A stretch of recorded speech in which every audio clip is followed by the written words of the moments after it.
What is the best credit card? No, it's not the black card. Unless you're rich and famous. Then in that case, why are you watching this? Give me some money. Or Cheetos. Anyways, the truth is, the best credit card is actually you. Let me explain. Most people don't have a bad credit card. They just pick the wrong one. Because the best credit card depends on your situation. Like where you spend, how much you spend, and what your goals are. I know, it's not a sexy answer, but the best financial advice is often the most boring. So why should you care? Well, you're basically leaving hundreds, if not thousands of dollars in rewards on the table by having the wrong credit card. The fact that you are trying to find the best credit card by watching this video means you're already ahead. A ton of people don't even try to take advantage of a credit card in the first place. Okay, so how do you choose the best credit card based on your situation? To make this stupidly simple, let's meet a few people, starting with the Foodie. Quick note, this video is for responsible people who pay off their credit cards on time. Because if you don't, you'll probably get charged at least 20% in interest, which is wild. That's more than what the S&P 500 returns, and somehow the default restaurant tip option nowadays. Alright, meet the Foodie. This person spends all their money on food, whether it's for necessities like groceries, having romantic coffee dates, or even late night food deliveries at 3 a.m. Food is something we all spend on a lot every day, so you might as well use a card that gives you rewards without doing any extra work. For the archetype of the Foodie, there are so many amazing credit cards you can get, and it really depends on your situation. Let me give you an idea on what to expect with competitive credit cards and what standards to have. A great card would be something like the American Express Cobalt card, as one of its main features is the 5x points multiplier for food and groceries. I'm not even sponsored, but I made a video about this card and I love it so much because I personally use it, except for the nerfs that it keeps getting.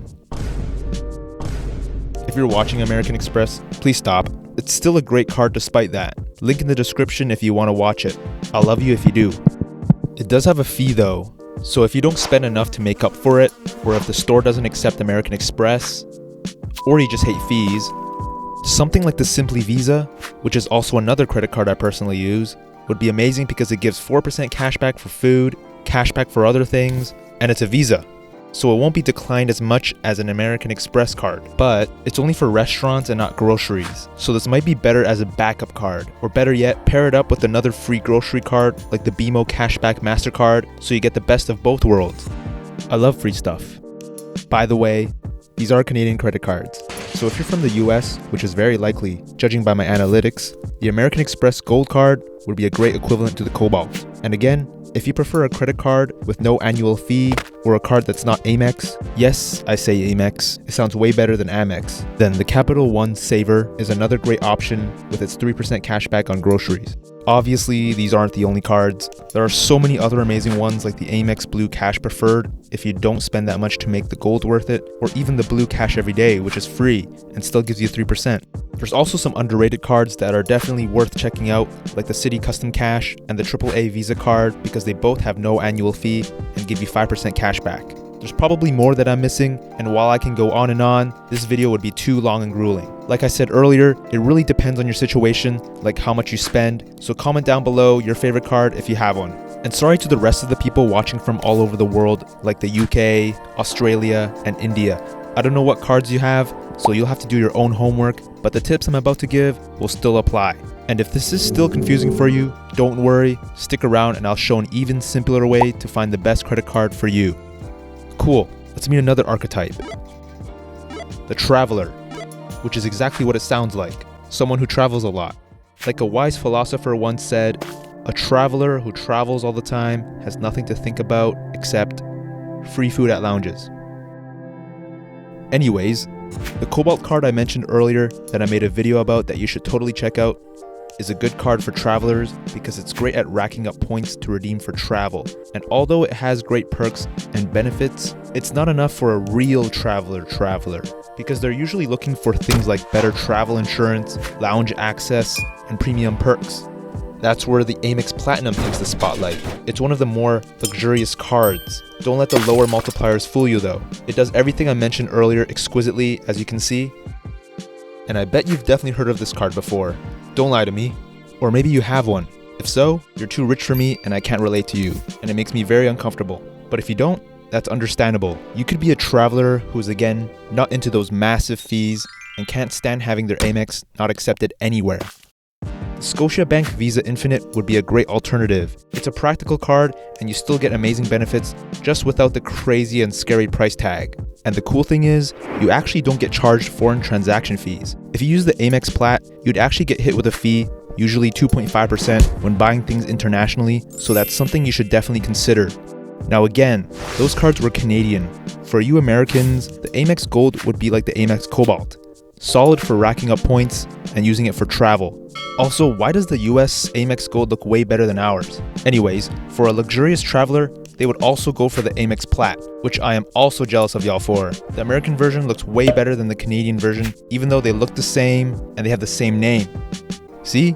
Look at the different annual values you can get and the different multipliers. People even made Reddit posts on how much better the US one is. It is more expensive though, so for the last time again, if you're not into those fees and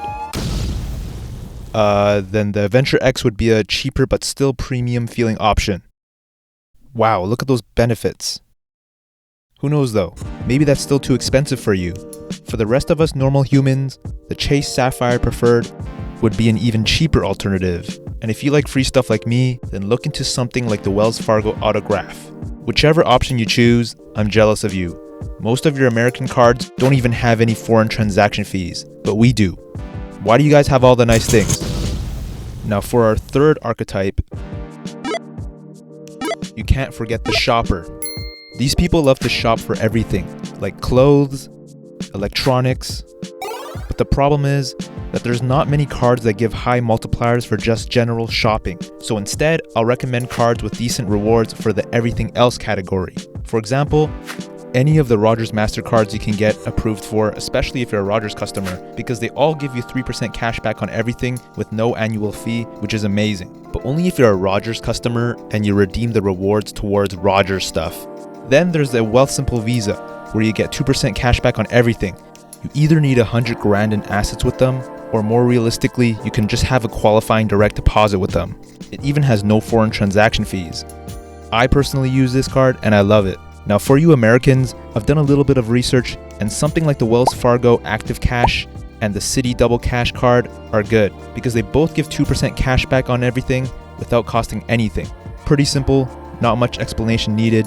2% is quite a good percentage to aim for when looking for a credit card that covers everything else. But you might be thinking, 2%? That sounds a bit low, doesn't it? But let's put it into a different perspective. They say the S&P 500 returns 10%, but really it's more like 6% after inflation. And so the 2% cashback is practically a third of that, and it's actually a guaranteed return. So really, those 2 inches really make a huge difference. I mean percentages.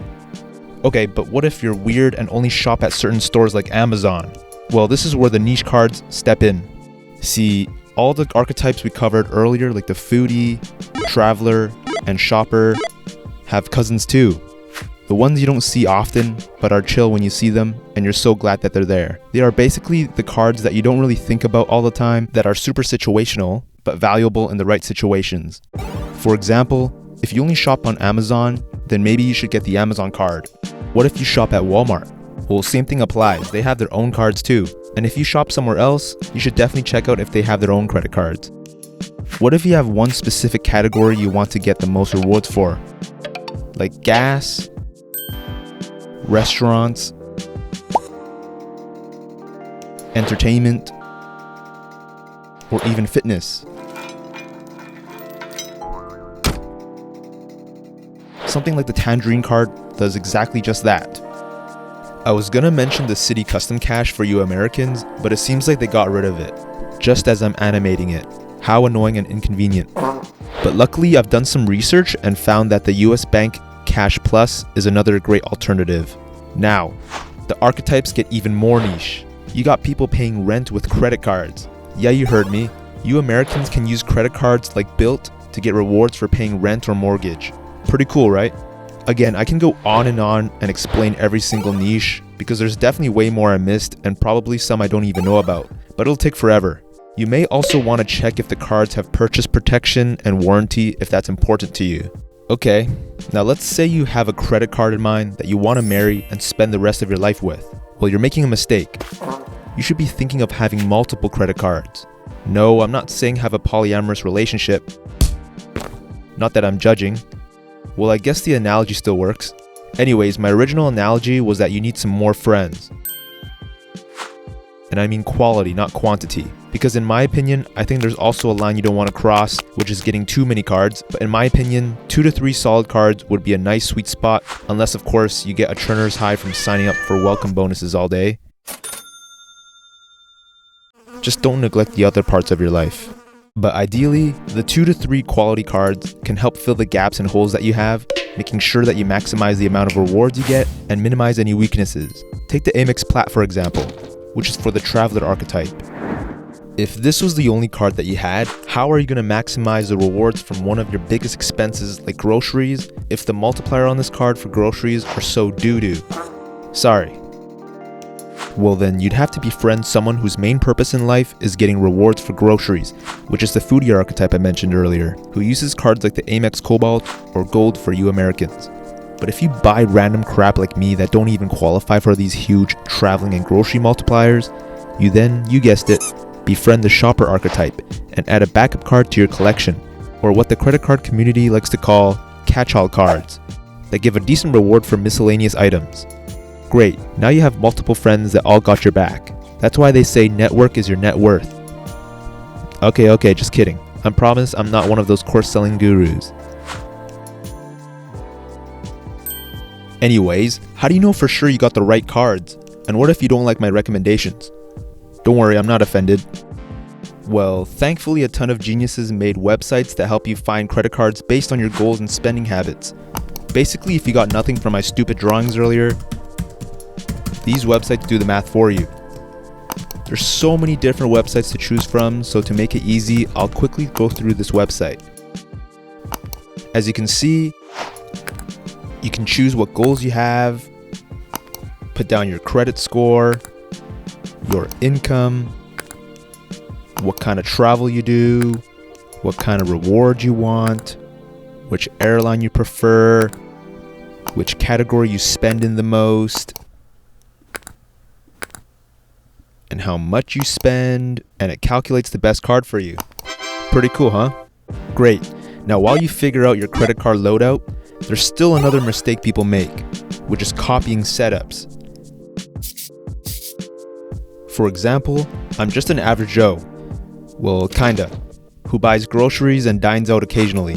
So for my main card, I go with the Amex Cobalt because of the grocery and restaurant multipliers, and I have a backup card in case my Amex isn't accepted, and a catch-all card if I'm buying random crap. I'm a very simple guy and this setup works for me. I don't have the mental energy to optimize everything and find other cards or even churn credit card sign-up bonuses, but maybe you do. And also I'm just lazy. Does that mean you should copy me? No, unless we're twins and we're on the same wavelength. Or you love me. I'm very flattered. Just please don't go out and sign up for random cards and copying the setups of your favorite finfluencers, because we all have different spending scenarios. Like, it would be useless to get a platinum if you never travel. Unless you make a living by LARPing, then by all means. Heck, you can even be a student looking for a starter card and getting into the habit of building up your credit. Just make sure you upgrade in the future though. But beware, credit cards can go through many changes. Some go through nerfs, Amex, and some become straight unusable or unobtainable, so you need to stay up to date. In short, choosing the best credit card boils down to doing your own research or using one of those credit card calculator websites to find cards that reward you based on your current spending habits. I'd also aim for at least 2 credit cards to cover weaknesses, usually one for your biggest spend, like groceries or travel, and another as a catch-all card for everything else. Don't blindly copy other people's setups. Try not to spend more than you already do, and please pay your bills on time to avoid interest. I hope that now you have an idea of what your dream credit card loadout looks like. Thank you for giving me the video idea, Boris7247. Let me know if y'all have any other ideas for a future video. Just try not to use your card for any other suspicious reasons.